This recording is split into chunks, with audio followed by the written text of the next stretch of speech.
looks like an opening right through here. So I think you have the potential for man-made ingress into a natural cavern. Right. We scooped up 2 samples in the garden shaft, sent those away, and we found gold in the garden shaft. For the first time in more than 200 years, Oak Island may have finally revealed its greatest mystery. In the final episode of Season 13, the team reaches a depth never achieved before inside the infamous treasure shaft, and what they encounter could rewrite everything we thought we knew.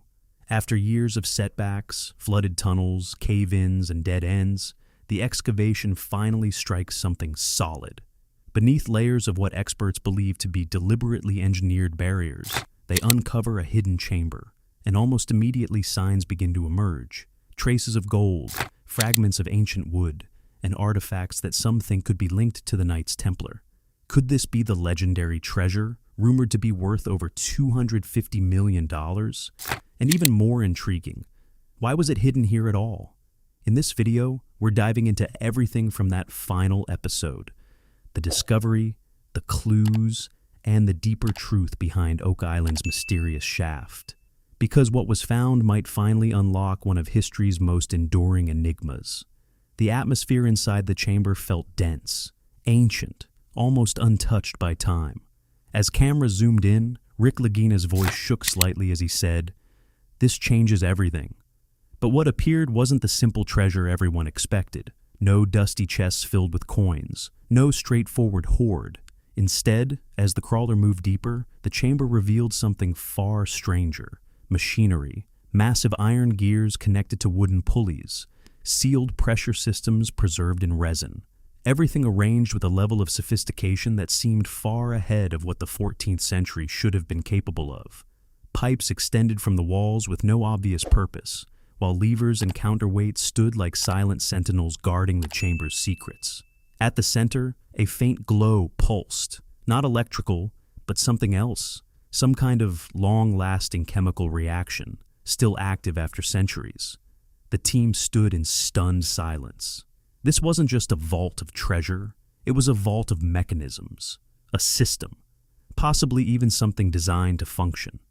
The questions came fast. Were the Templars simply hiding wealth here, or something much more significant? Despite the unease, the team pushed forward. A lever was pulled, metal clanged, the cavern trembled. Slowly, another passage opened. This time, the discovery hit with overwhelming force. Crates sealed in wax and bound with iron were forced open, spilling their contents across the stone floor. Gold bars gleamed under the lights, stacked in neat rows. Coins cascaded out. Byzantine, Moorish, Spanish, each one a relic from a different empire. Jewel-covered chalices rolled free, emeralds flashing, alongside golden crosses and crowns embedded with sapphires. Experts on site, visibly shaken, estimated the value at no less than $250 million. And that was just what they could see. But something didn't feel right. Some of the gold bars carried strange markings, symbols not tied to any known mint. They looked coded, almost like identifiers. This wasn't just currency. It felt like part of a larger system, maybe even a hidden archive. And then came the realization. The treasure might be a distraction.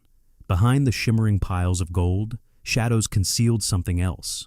Rows of iron boxes, stacked with precision, almost deliberately hidden, as if the treasure itself had been placed there to keep these boxes out of sight.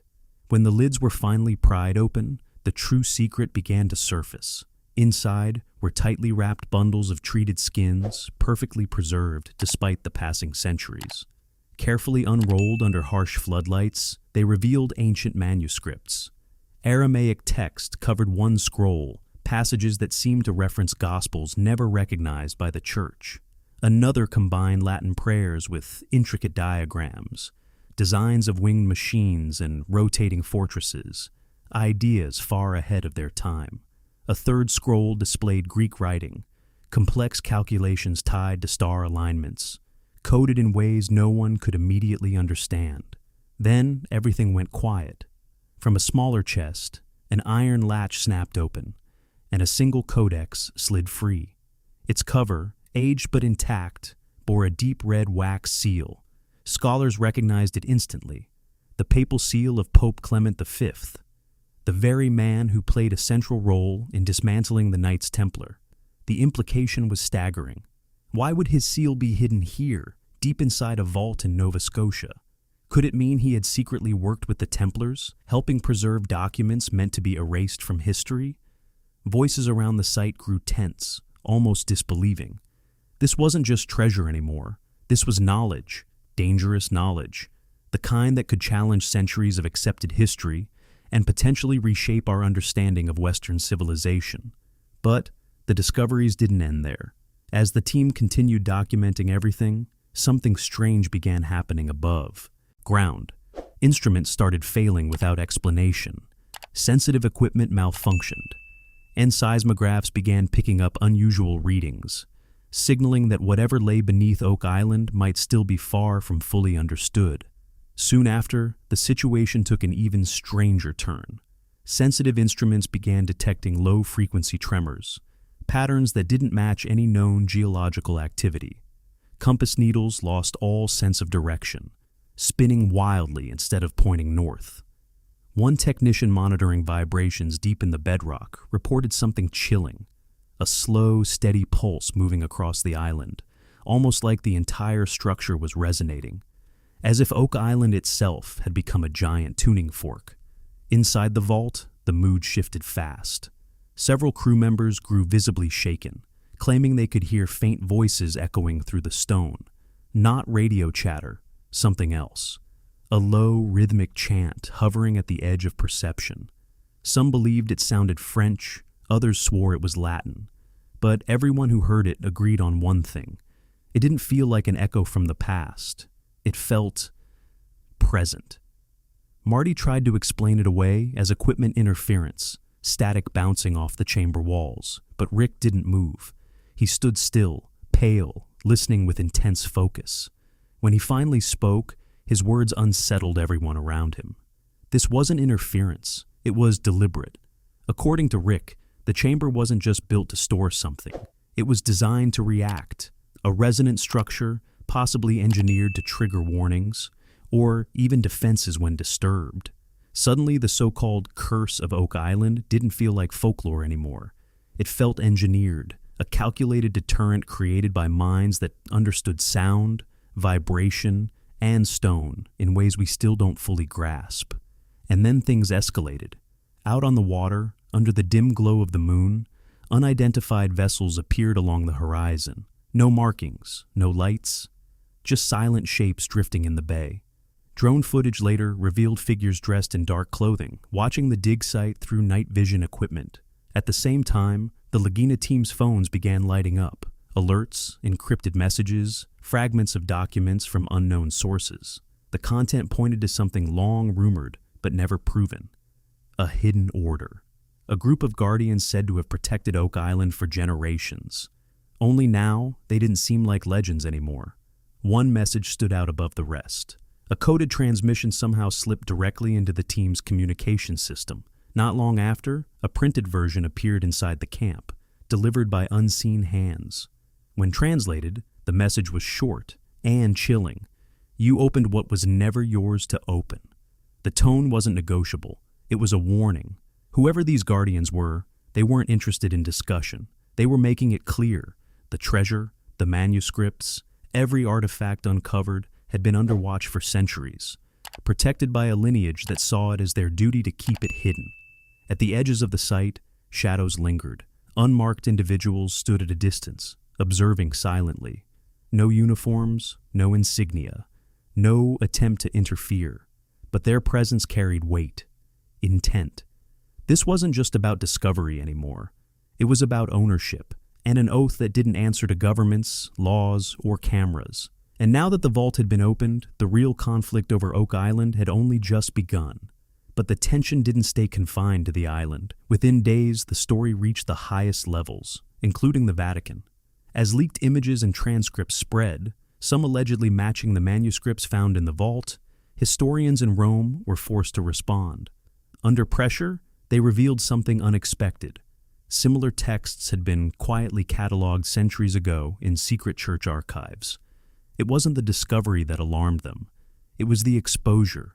Artifacts uncovered in Nova Scotia seemed to match descriptions buried deep within papal records. Chalices taken during the Crusades, reliquaries tied to unknown saints, and manuscripts sealed away during the time when the Templars were hunted and dismantled. Suddenly, the Guardian's warning carried even more weight. Officials in Rome grew increasingly uneasy. If these texts were fully revealed, especially if they contained hidden gospels or advanced designs, the consequences could be enormous, not just historically, but spiritually and politically. A public statement was eventually released by the Pope, but instead of addressing the treasure directly, he spoke carefully about the importance of caution when dealing with the discoveries connected to sacred history. The wording felt intentional, almost like a message between the lines. Why avoid mentioning the gold, the manuscripts? What exactly was the concern? After that, silence. And for many watching, that silence said more than any explanation ever could. Because at this point, it was clear. The church wasn't interested in the treasure itself. It was the knowledge that mattered, the kind of knowledge that could challenge centuries of belief with a single translation. Then came another revelation. Hidden between layers of parchment, researchers discovered something unexpected: maps. Not religious texts, at least not in the traditional sense, but detailed star charts stretching across the Atlantic. As historians studied them, a pattern began to emerge. These weren't random markings. The maps formed a network, triangular connections linking Oak Island to places like Portugal, Jerusalem, and even regions deep in South America. When those points were plotted using modern coordinates, they revealed a massive geometric grid spanning continents. Some researchers believe this could represent more than trade routes, possibly something far more unusual: energy pathways, or what some call ley lines. Natural channels of force that ancient civilizations may have understood and used. If that's true, then Oak Island isn't just a single site. It's one piece of a much larger system, a global network of hidden vaults, each potentially holding treasure, relics, or forbidden knowledge. Which means that $250 million discovery, that might only be the beginning. The maps suggest the Templars didn't just hide wealth. They distributed it strategically across the world, embedding it within a system designed to remain hidden until the right moment, or the right key.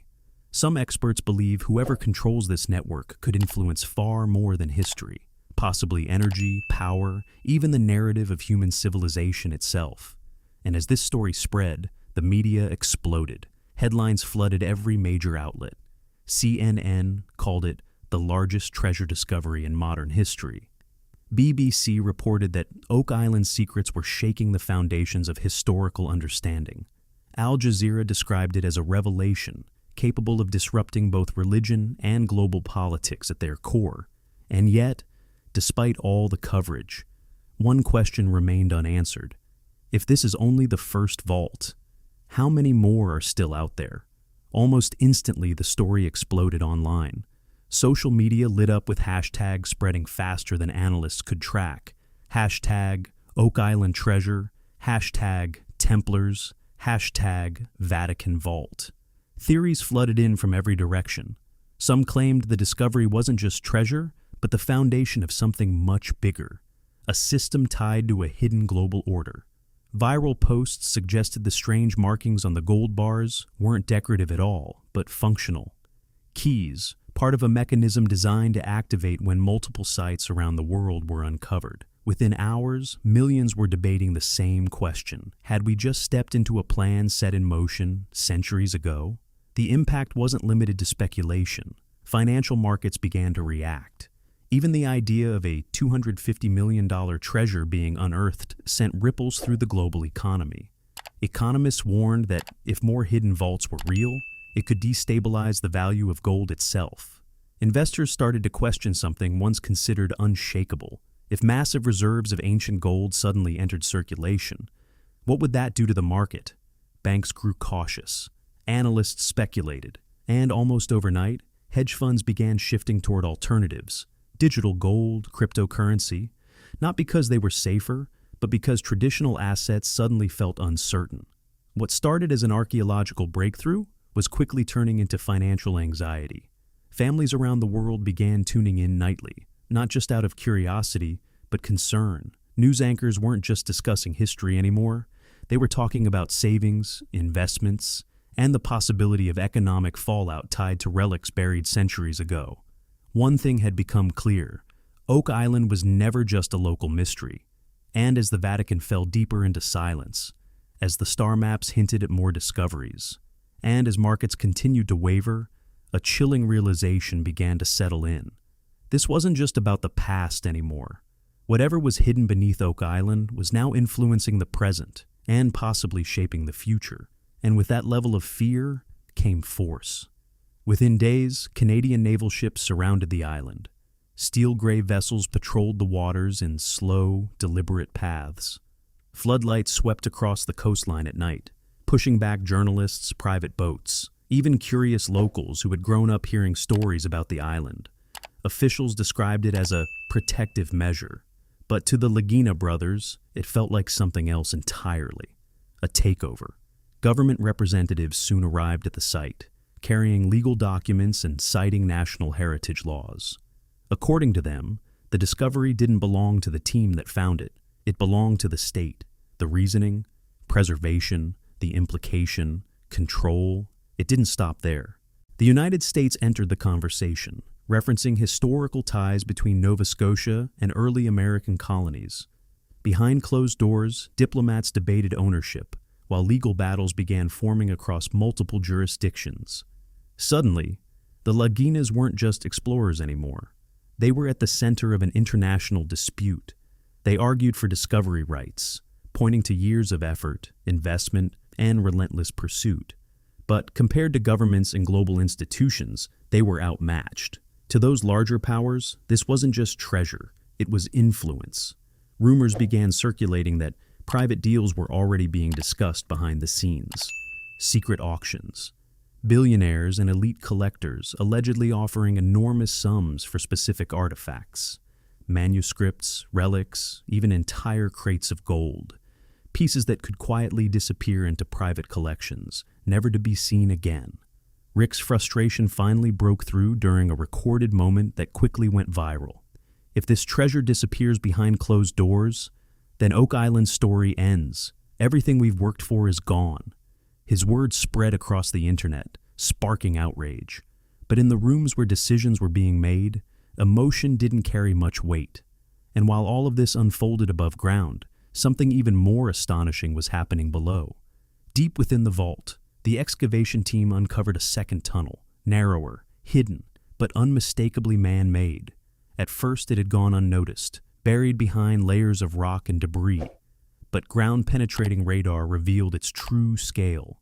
The tunnel stretched farther than anyone expected, leading deeper beneath the island, and at the end of it, a door, sealed, its surface coated in hardened layers of melted lead, as if it had been deliberately locked away forever. Carved into the face of the door was a striking symbol: the double-headed eagle, a mark seen throughout history, from Byzantine empires to the Holy Roman Empire, and often associated with secretive orders whispered about in Masonic traditions. The reaction from historians on site was immediate. If the treasure chamber had been extraordinary, this was something else entirely. Technicians began scanning beyond the seal, and what they found left even the skeptics speechless. Behind the door was a chamber far larger than the one already discovered, not a vault holding millions, but something that could contain billions. Artifacts, relics, knowledge, or perhaps something no one had even imagined yet. And then the instruments picked it up again, that same low-frequency vibration. But here, it was stronger, deeper, more intense than anywhere else on the island. The vibration grew stronger, so intense it felt like the earth itself had a pulse, a hidden heartbeat buried beneath the island. Inside the cavern, tension spread quickly. Cameras caught Marty standing at the threshold, completely still. Despite the cold underground air, sweat ran down his face. When he finally spoke, his voice was quiet, but it carried a weight no one could ignore, only unease. as if he understood that what they had uncovered wasn't just history. It was something far bigger, something they might not be able to control. The broadcast didn't end in celebration. It ended in tension. The deeper chamber remained untouched. The lead-sealed door stood silent, and that low, rhythmic vibration continued, steady, almost alive, echoing beneath the island like a breath waiting to be released. The first vault had stunned the world with its gold, its relics, its forbidden texts. But the real discovery? It was still locked away, hidden behind that sealed door. Something more powerful, more dangerous, and far more mysterious than anything the team had ever imagined. And even after the cameras shut off, even after the screens went dark, one thought lingered in the minds of millions. Oak Island's greatest secret isn't gone. It's still there, waiting, and whatever happens next might change everything.